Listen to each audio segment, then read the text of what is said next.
Hey, welcome, all my right thinkers. Thanks for tuning in and checking out your boy, P Funk. Thinking right in my living room, doing what I do for you. You know the deal. Today, rather than 25 rules to live by, got a good one for you. Storytelling, story with a message, message in the story for life. These are life lessons I'm giving them. All you gotta do is tune in and receive them. You're doing that. I appreciate you. That's why I do what I do for you. Let's go. Right thinkers' mission is to enlighten, inspire, educate, and motivate you, the individual, to a higher spiritual level of enlightenment, knowing yourself a little bit better. Get to know who you are.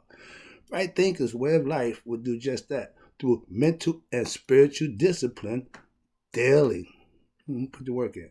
Will help and guide you to obtain your goal of spiritual enlightenment, aka knowing thyself. Right thinkers, that's your goal, to know who you are. The all-seeing eye, right there. There's one in the sky too. But we working symbolically with the one inside us. That's what the key. Knowing thyself will open that eye. Once it's open, that's how you know who you are. My goal is to do just that for you. Let's go. A person who knows not and knows not that he know not won't wake that third eye. He's foolish. Disregard them. A person who knows not and knows that they know not is simple. You teach them. That's what I do for you. A person who knows not and believes that he know is dangerous. Staying foolish. That's just dangerous. You avoid them. Don't waste your time. I don't. A person who knows but knows not that they know is asleep. Most people are this time in the morning, but I can wake you up. That's also what I do for you. A person who knows and knows that they know is wise. Follow them. All these persons reside in you. Right thinkers, know thyself, and to my be true. You got to keep the balance. And this lesson this week is for my right thinkers.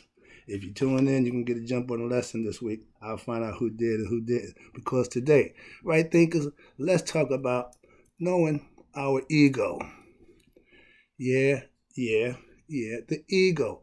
But understanding what it is, a lot of people don't really know. So I'm trying to help you out with that, give you a little clarity. So hopefully what you think it is, you're right on point. If not, you need to change the concept because you might be a little wrong.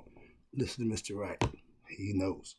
Most people identify themselves as I, whatever your name is.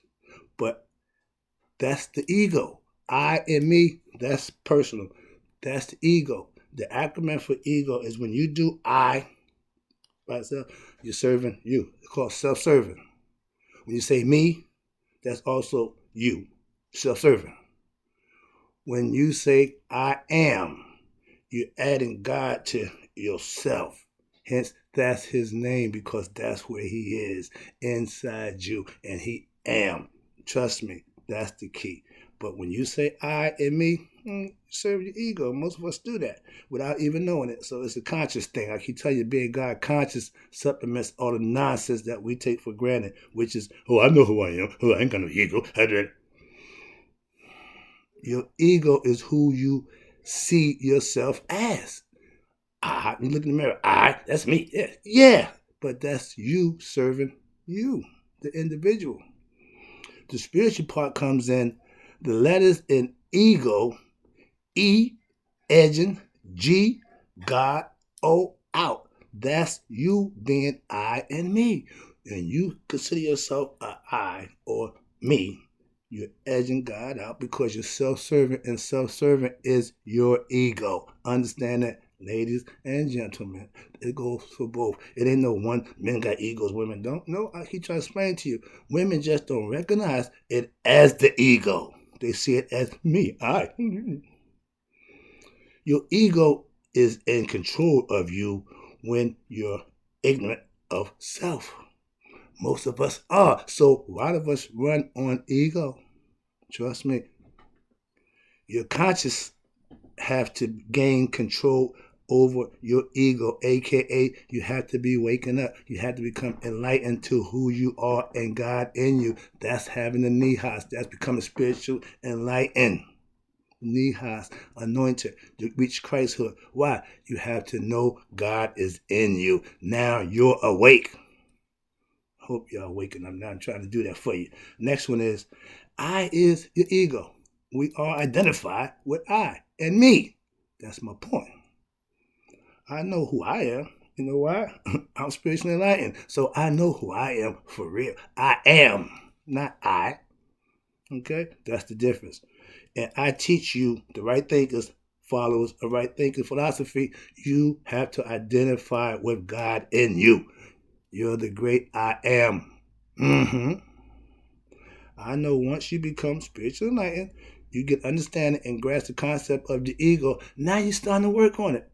But if you're not conscious of it, you just going around thinking it's all about you. Trust me, we have a lot of that going on right now. Okay? Now the next one is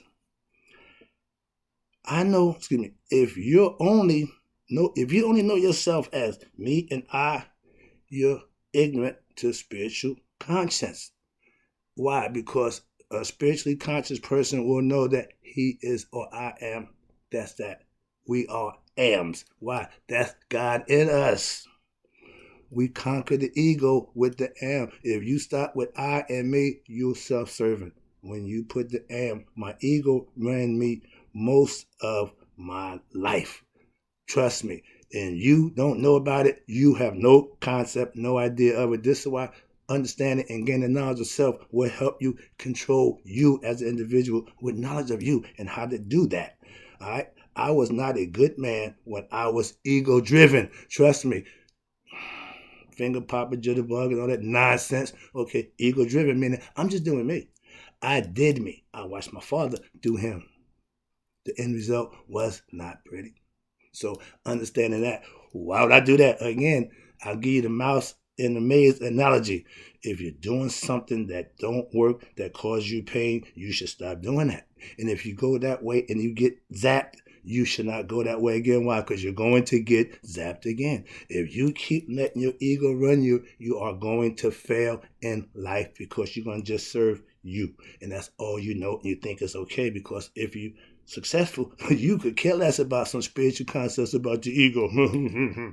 I know, but it comes down to, in the end, spirit always wins out because that's what's going to be around when it's all said and done. Okay? All the stuff that you attain, all the people that you controlled and manipulated, they're not going to be there for Judgment Day. It's going to be you by yourself. Knowing thyself is learning to control your ego. I did, and my life changed for the better. Becoming humble spiritually is your awakening. When God humbles you, when you just break down, okay, unless you're lost it all, you ain't got nothing, and you go to God with nothing. But when you go to God with something, you feel a lot better about what you're starting to do for him because you didn't wait till you got all the way out. So understand that. Some people change because they want to. I was one of the people. I didn't have to. I wanted to. It's a difference. All right, here you go. Now, this one, I was doing what I do. I was swift flipping, ego tripping. I was an alpha male. I was Mr. Right. I was the ladies' man. I was the man. Yeah. I was dumb as all get up. But at that time, I was self-serving. All I wanted to do was do me. Okay?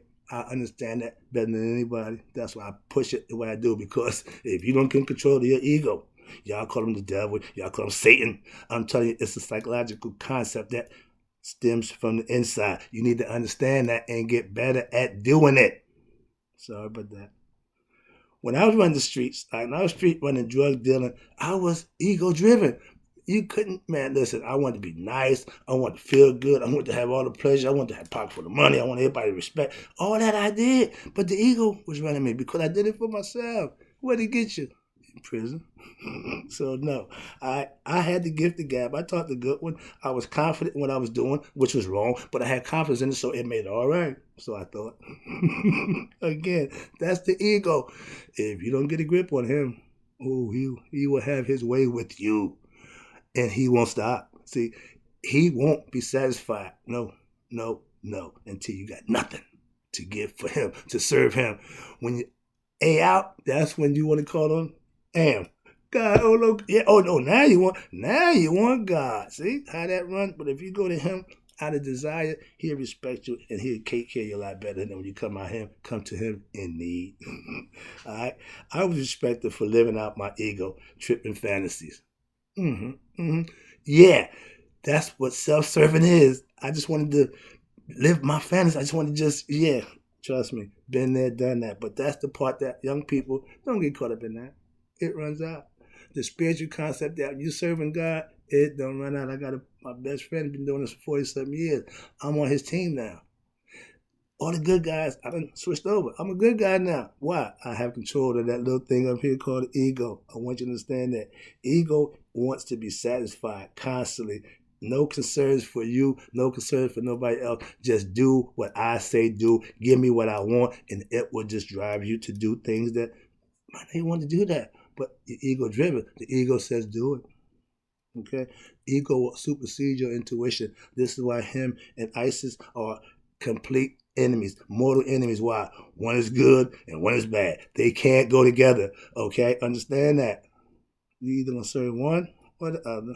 It still comes back to the balance. It still comes back to my eye. It still comes back to you making choices. I'm trying to give you information so you can make a better choice for yourself. That way the choice will benefit you, not harm you or hurt you. The ego is mistaken for the alpha male's confidence and his swag and all that. No, ego is the ego. Don't get it confused. It's self-driven. It's self-prepared. Your president, your boy, Trump was ego-driven. Still is. You see? Now, I'll let that stay there. But that's what the ego will do. Last one, I'm wrapping up. And again, I appreciate you. I'm running a little long, but this ego thing, get a little amped up about that. But here you go. Right thinking philosophy teaches you how to defeat your ego and become Haru. That's the name of the game in life. The ego and Haru occupy the same space. This is Haru. This is the ego. You see him set and Haru as one person. Why? That tells you that it's all up here. It's all in the mind. It's all the conscious understanding of how to live and what you should do based on what you know about yourself, which is conquering the ego, which is mastering of self. That's the key. I'm giving it to you now. I hope you catch it. Let's go. I use my ego to do my business. I told you, it drives me daily. When I don't want to get up, when I may have a late night, I use the ego to do what it does. Why? It don't stop. It's going to get up. It's going to motivate you. It's going to go. That's how you use it to your benefit. I don't let it drive me. No, it don't need to drive. No. Only when I'm in need of energy and that extra resource that y'all call, whatever you want to call it. But when you want to reach back, I don't take no, the energy drinks. No, no. Ego. Your time. I call him up, put him on display, and let him do what he do. That's how I get up every day to do what I do for you. I have control of my ego. Okay. I know my ego won't stop wanting what it wants. That's why I use it to my advantage. When it wants to get up and go when I don't want to, I let him drive. After that, I take over. Trust me. My ego is my best weapon against being lazy, against not getting something done that you think you should do or you want to. Let the ego drive the bus. In the story, you see where Ra is in the underworld fighting off Apophis, the snake, the serpent in the underworld. Everybody is hypnotized and freaked out because of how big, how atrocious this guy is. The ego don't care. He's fighting to the end. He's not giving up. Ego is the one, you see the duck swallowing the bird or whatever, and the bird is choking. Most of no, not today. The ego ain't giving up. That's what I'm saying without a fight. All right. My ego only controls my desires to live and do right. That's what right thinking philosophy is. I use my ego to drive me to do the right thing daily. That's why I'm practicing to do what? Be my best self. Okay? I'm not ego driven. I'm God driven. It's the difference. Last one. When your desire is to serve God, you have become Haru. Welcome, right thinkers. When you become master of self, that's when you can say, I am who I am, and know what you're talking about. I do. I'll be back.